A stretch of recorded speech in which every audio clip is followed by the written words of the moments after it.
What if I told you you were losing power simply through your setup? I'm going to share with you 5 simple cheats. Let's get rid of power leaks in your setup and get you bombing it down the middle. Trying to get the club flat on the ground, then promoting very high handle at address, which promotes this kind of hold, which is very weak compared to having it down here where you should have it. And in turn, very upright stances, which are really hard for creating speed and turn, really good for creating kind of lifts and drops. The driver doesn't sit flat on the floor. It's not like the irons that are nearly flat on the floor. The toe end is up. That's how it's designed to sit on the ground. By making sure the club is this way, gets the handle in a more realistic position to allow you to get some better posture, while at the same time a better hold on the club, which will just encourage better club face controls and turn. Really simple checkpoint for this: when you take your hold, put it out flat, parallel to the ground, and get your fingers pointing at the ground. This will help you hold.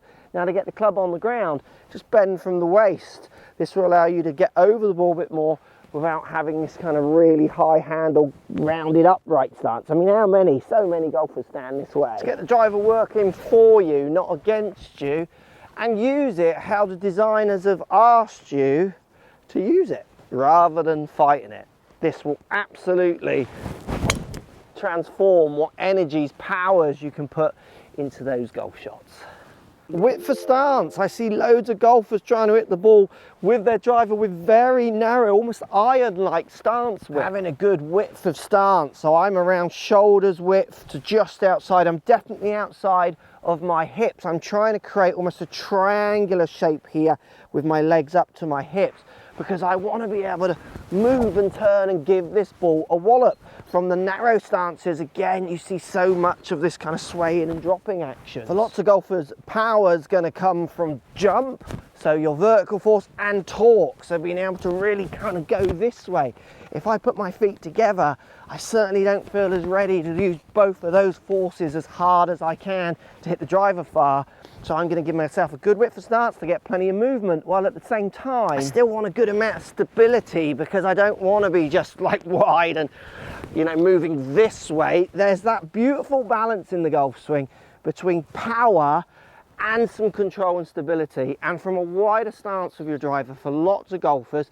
And obviously you can go too wide. It just allows for such a more dynamic move, while at the same time offering that balance that the strike still comes through and delivers the distance you need. Let's have a grip 101. Let's have a good 2 to 3 knuckles on your lead hand. You want to see a little bit of angle in here. We want the thumb down the right of center of this grip. Club going through this part of your palm. Let's get rid of these holds. Having the right twist in through the right part of the palm allows for better loft delivery. Better loft delivery will give you longer shots. Better face control, reducing curvature, absolutely will increase distance. Unless you're already creating loads of distance, having the thumb down the middle, weak 1 knuckle kind of grip, high through your palm, are all recipes for those setups that we don't want, and these kind of weak up and down actions that create loads of curvature and just makes your drives go way shorter than they should do. And remember, us humans are messy and funny. Grips change over time, so a grip checkup, like watching this video or going and seeing a pro, is just a really good idea, because what happens in here absolutely translates down to that face, which then translates to the ball, and it can translate to losing far too much distance. Syncing your body turn up to get the most out of your body. You can do this at home while watching this video. Just take a club, any club. I've got my driver here, and I've got the head out this end, grip out this end. And what I'm going to do to kick me off, I'm just going to put it across my, or opposite my shoulders here, basically. And I'm going to tilt at the start in my pretend golf setup, the head down below the grip. So the head is lower than the grip.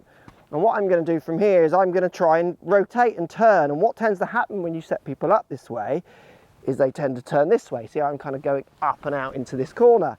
Now what I want you to do, we're going to get the grip end below the head end now. So we're setting up with a little bit of tilt this way. It's slightly exaggerated, but I've got the grip end lower than that end, the head end. And now I'm going to rotate. And what you're going to find is you kind of start turning back more and a little bit more behind the ball. Now this is quite excessive, this is a little bit too much, but the movement so many golfers make that just reduces their energy transfer onto the ball via their body turn. Hips kick out and stay, body raises up and then start turning that way. This move is a killer for power. So if you're not recognizing yourself in this action, you're certainly recognizing someone you play with. I want you to be able to start feeling that your bodies are turning. So basically how it would work, your hips will just kick over this way as you start turning, then they'll start to recenter as your upper body starts turning kind of back and behind the ball. This enables such a good stretch up here, and it's this stretch that's going to allow you to wind your body and get more out of it. So again, you can do this at home. Just hold the club with one hand. What you're going to try and do is get your lead hand, so the club, one holding the hand, way up here as far as you can while pushing this shoulder down. I've done this in other videos, and really feel that stretch. Get rid of these kind of actions that just absolutely kill power, and that is all coming from people setting up this way to the ball, opposed to a little bit more hips towards target, upper body just back, allowing for some way stronger turns. You've got to set up in a way that's going to give you the most opportunity for distance. Give yourself a little bit more mobility prior to the action. So the more you coach golf and measure performance, you start learning what happens before the kind of event that you see on camera or on a launch monitor or whatever. It's what happens before is what causes that fault that we see. I'm going to hit a 50-degree wedge here. Look, this is a very stable shot. I have a little bit of shuffling, tiny bit of movement in my feet, and I'm just going to kind of chip it out in front of me.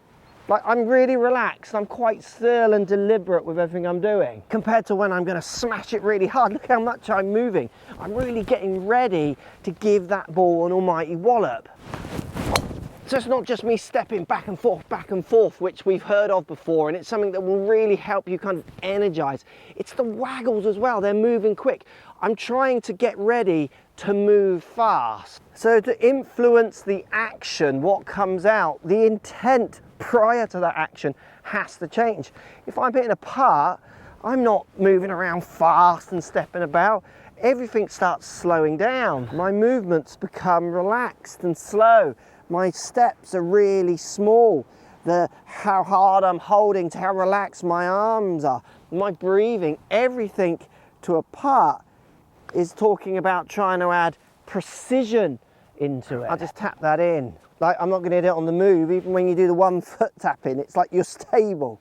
Everything is all calm and slow. Making sure the intent matches what you're going to play is so important. If I was going to hit a soft driver, you're going to see me making like gentle practice swings. I'm going to walk in and have much smaller shuffles, smaller waggles. Where if I want to send this one, you're going to see me making full turns and my fastest. I'm trying to get up to speed in my practice. And then as I walk in, my intent is fast, it's aggressive, it's wide, it's bigger waggles, quick waggles.